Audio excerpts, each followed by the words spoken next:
नमो बुद्धाय जय भीम. जातक कथा. मूर्खावर आपले काम सोपवू नये. एका काळी वाराणसी नगरीत उत्सवाची उद्घोषणा करण्यात आली होती. त्या दिवसापासून सर्व लोकांनी उत्सवास सुरुवात केली. पण राजाच्या बगीच्यातील माळ्यास आपले काम टाकून या उत्सवात जाता येईना.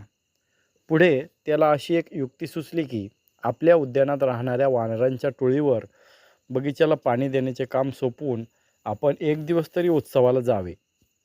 तो त्या टोळीतील मुख्य वानराला म्हणाला, मित्रा, या उद्यानापासून मला जसा फायदा आहे तसा तो तुम्हाला देखील आहे. येथील फलपारणादी खाऊन तुम्ही आपला निर्वाह करिता, तेव्हा एक दिवस माझे थोडे काम करणे तुमचे कर्तव्य आहे. तो वानर म्हणाला, आपले काय काम आहे ते आम्हाला समजावून द्या, म्हणजे आम्हाला शक्य असले ते आम्ही करू.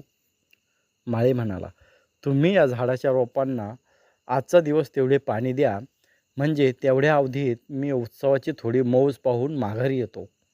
तो वानर म्हणाला, ठीक आहे, आम्ही मोठ्या संतोषाने हे काम करतो.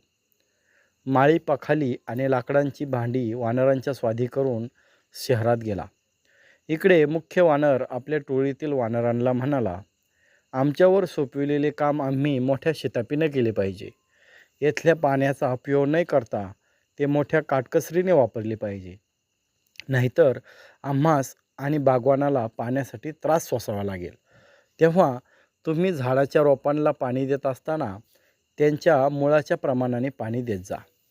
ज्यांची मुळे खोल गेली असतील त्यांना जास्त पाणी द्या व ज्यांची उथळ असतील त्यांना कमी द्या. वानरांनी आपल्या पुढाऱ्याच्या आज्ञेप्रमाणे सर्व रोपे उपटून पाहून त्यांच्या मुळांच्या प्रमाणावर त्यास पाणी दिले. या वानराच्या कृत्यामुळे बिचाऱ्या बागवानाचे किती नुकसान झाले असेल याची कल्पनाच केली पाहिजे.